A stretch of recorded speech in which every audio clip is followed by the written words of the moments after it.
कहानी की शुरुआत में हम एक लड़की को देखते हैं जिसका नाम नोरा टाइटमैन होता है, जो अपने पिता टोबाइस के साथ पहाड़ी की चढ़ाई चढ़ रही होती है। उसके बाद वो दोनों चोटी पर पहुंचते हैं, जिसके बाद नोरा के पिता उसे ट्रॉल्स की पौराणिक कथाओं और उनके स्थानीय पहाड़ों की उत्पत्ति के बारे में बताते हैं। उसके बाद नोरा के पिता कहते हैं कि आज भी पहाड़ में ट्रॉल्स है। दरअसल नोरा के पिता ने उसे बहुत पहले एक कहानी सुनाई थी, जहां एक शादी में 13 ट्रॉल्स थे जो नशा किए हुए थे और उन्हें वक्त का पता ही नहीं चला, और जब उन पर सूरज की रोशनी पड़ी तब वो पत्थर के बन गए और अब वो इन पत्थरों में ही बस गए हैं, और अगर उन्हें दिल से देखो तो वो पहाड़ों में दिखेंगे। उसके बाद जब वो पहाड़ को अच्छे से देखती है तब उसे रॉक फेस में ट्रॉल्स के चेहरे लगभग पत्थर में बदले हुए नजर आते हैं। उसके बाद अब कहानी 20 साल बाद की दिखाई जाती है, जहां नोरा बड़ी हो गई है और वो एक वैज्ञानिक है और जीव के बारे में स्टडी करती है। जब एक दिन नोरा अपनी टीम के साथ खुदाई कर रही होती है तब उसे कुछ पुराने जमाने के जीव के अवशेष मिलते हैं। दूसरी तरफ डोवरे पहाड़ों के बीच सुरंग बनाने के लिए एक ड्रिलिंग ऑपरेशन चला रहा था।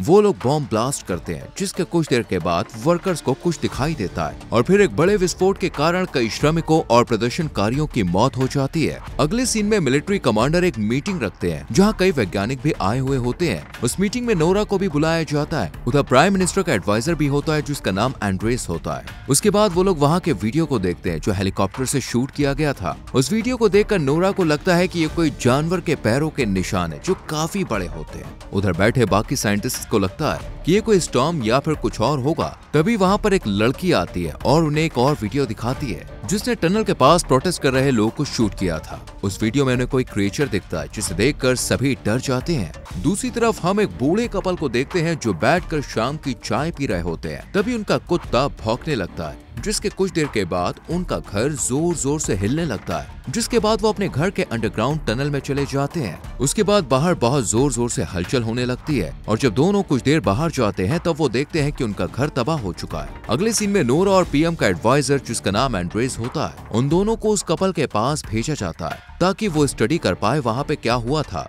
अब रास्ते में एंड्रेस नोरा से पूछता है कि तुम्हारे घर में कौन है, जिसके बाद नोरा कहती है कि मेरी माँ की बहुत पहले मौत हो गई थी और अब बस मेरे पिता हैं, मगर उनकी सोच थोड़ी अलग है, इसलिए वो लोगों से अलग अलग रहते हैं। इसके बाद वो दोनों उस बूढ़े कपल के पास पहुंचते हैं, जहां उन्हें एक कैप्टन मिलता है। वो उन्हें बताता है कि कोई बड़ी चीज नदी पार करके यहाँ पर आई थी और पहाड़ों की तरफ चली गई। उधर हम बहुत बड़े बड़े पैरों के निशान भी देखते हैं जो कि 3 किलोमीटर तक होते हैं, मगर उसके बाद वहाँ पर कोई भी निशान नहीं होता और वो लोग समझ नहीं पाते कि आखिर वो क्रिएचर कहाँ गया।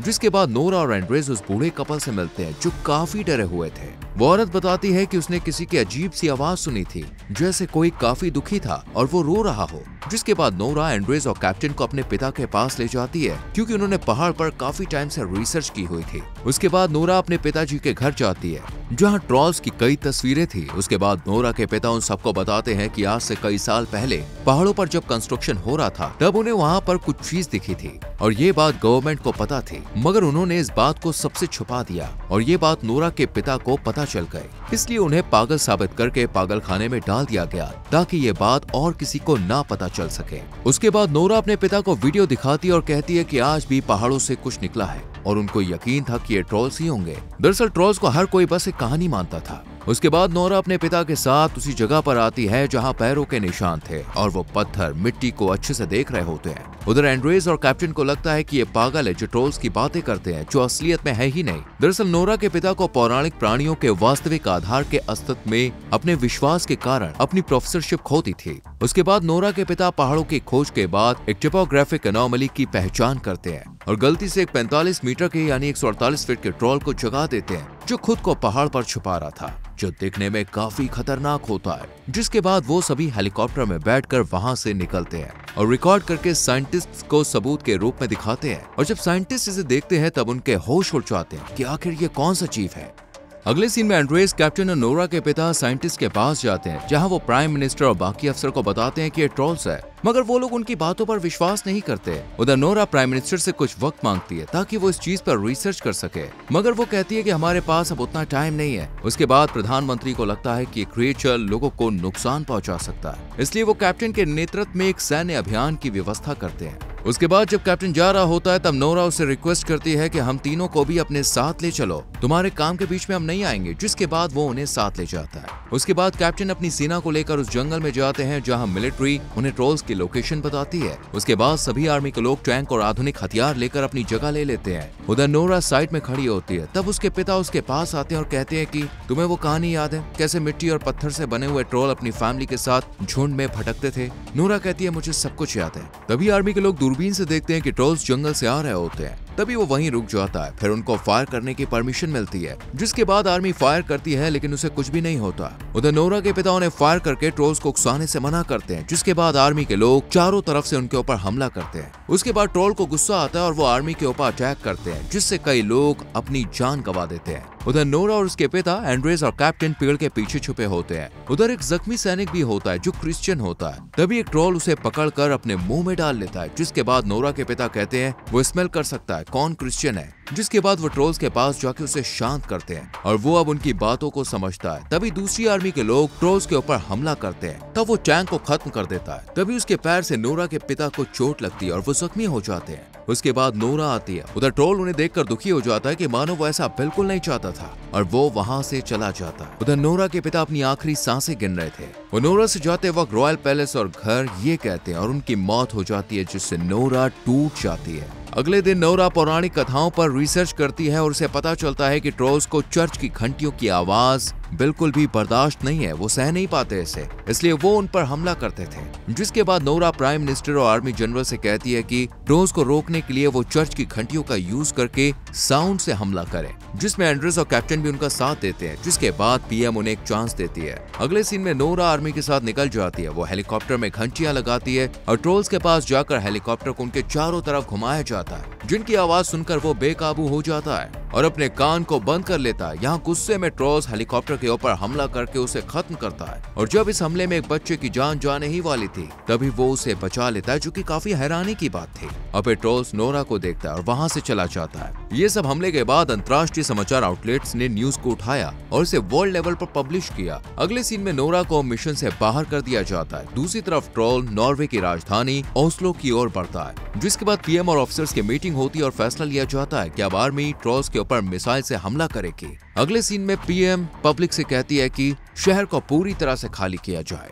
उधर एंड्रेस नोरा को छोड़ने जा रहा था, तभी नोरा अपने पिता की डायरी को पढ़ रही होती है और ट्रोल को रोकने के बारे में सोच रही होती है। तभी उसे अपने पिता के आखिरी शब्द याद आते हैं, जो रॉयल पैलेस होता है। जिसके बाद वो दोनों रॉयल पैलेस जाते हैं, जहां उन्हें राजा का चीफ मिनिस्टर मिलता है और वो उन्हें अपने साथ बेसमेंट में ले जाता है और कहता है कि पुराने जमाने में ये माना जाता था अगर किसी राजा का घर दूसरे राजा के घर के ऊपर बनाया जाए तो शुभ होता है। उसके बाद वो बताता है यहाँ पैलेस से पहले ट्रोल्स का घर हुआ करता था, जो पहाड़ों के राजा थे। इधर के राजा ने उन्हें मरवा कर पैलेस बनवा दिया, लेकिन ट्रोल के एक बच्चे को पकड़कर दूर पहाड़ों के अंधेरों में छोड़ दिया उसे मरने के लिए। वो अब कई सालों बाद नींद से जागा है, जो अपने घर आना चाहता है। उधर बेसमेंट में हम कई ट्रोल्स के स्केलेटन्स देखते हैं, जिन्हें मारकर दुनिया से छुपाया गया था। उसके बाद जब नोरा उन कंकालों के हड्डियों के ऊपर लाइट मारती है, तब वो पत्थर के बन जाते हैं। तभी उसे अपने पिता की कहानी याद आती है कि जब ट्रोल्स के ऊपर रोशनी पड़ी तो वो पत्थर बन गए। जिसके बाद नोरा कैप्टन को कॉल करके बताती है कि मुझे पता चल गया है हम उन ट्रोल्स को कैसे रोक सकते हैं, और उसे अल्ट्रावायलेट लाइट के सिस्टम को अरेंज करने को बोलती है। उसके बाद नोरा गाड़ी में ट्रोल का स्केलेटन रख लेती है ताकि वो ट्रोल्स को उलझा सके।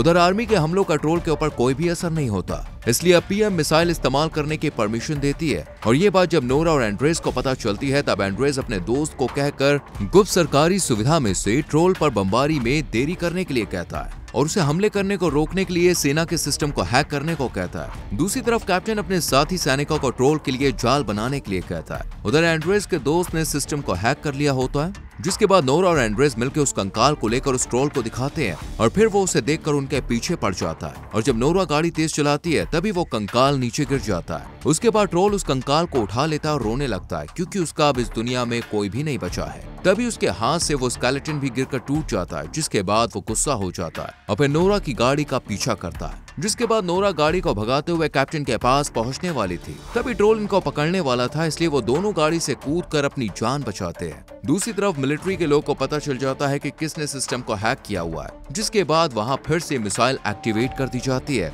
जब मिसाइल छोड़ने का वक्त आता है, तब कमांडर के लोग को पता चलता है कि वहां पर कई लोग हैं, इसलिए वो थोड़ी देर रुक जाते हैं। दूसरी तरफ ट्रोल कैप्टन के पास पहुंच गया था, तब उसके ऊपर रोशनी डाली जाती है जिससे वो कमजोर पड़ रहा था और धीरे धीरे वो पत्थर का बन रहा था और वो चीखते हुए रोने लगता है क्योंकि उसे बहुत पेन हो रहा था। उधर नोरा को उसके ऊपर तरस आता है। वो सोचती है कि उसके साथ ऐसा नहीं करना चाहिए और उसने किसी का कुछ बिगाड़ा भी नहीं है और फिर वो लाइट को बंद कर देती है। उसके बाद नोरा ट्रोल से कहती है कहीं दूर चले जाओ, नहीं तो ये लोग तुम्हें खत्म कर देंगे। ट्रोल भी इसकी बातों को समझ रहा था लेकिन तब तक बहुत देर हो चुकी थी। सूरज की किरणें निकल जाती है और रोशनी उस पर पड़ने लगती है जिससे वो धीरे धीरे पत्थर का बन जाता है और खत्म हो जाता है। नोरा बहुत दुखी होती है, उसे बचाने में देर हो गई थी। अगले सीन में वहाँ पीएम आती है और नोरा से कहती है कि तुम्हारे पिता की कहानी सच्ची थी। उधर बाकी सभी लोग खुश हैं जबकि एंड्रेस और नोरा हैरान है कि क्या नॉर्वे के पहाड़ों के अंदर और भी ट्रोल अब भी जीवित है। कहानी के आखिर में डोवरे पर्वत की गुफा के अंदर मलबे से कुछ निकलता हुआ प्रतीत होता है और फिर कहानी यहीं पर खत्म हो जाती है। दोस्तों, अगर आपको वीडियो अच्छी लगी हो तो लाइक और शेयर करें एंड ऐसी और मूवीज के एक्सप्लेनेशन के लिए चैनल को सब्सक्राइब करके बेल आइकॉन प्रेस करें जिससे आने वाली वीडियोस आपसे मिस ना हो। मिलते हैं अगली वीडियो में। Till then, bye bye.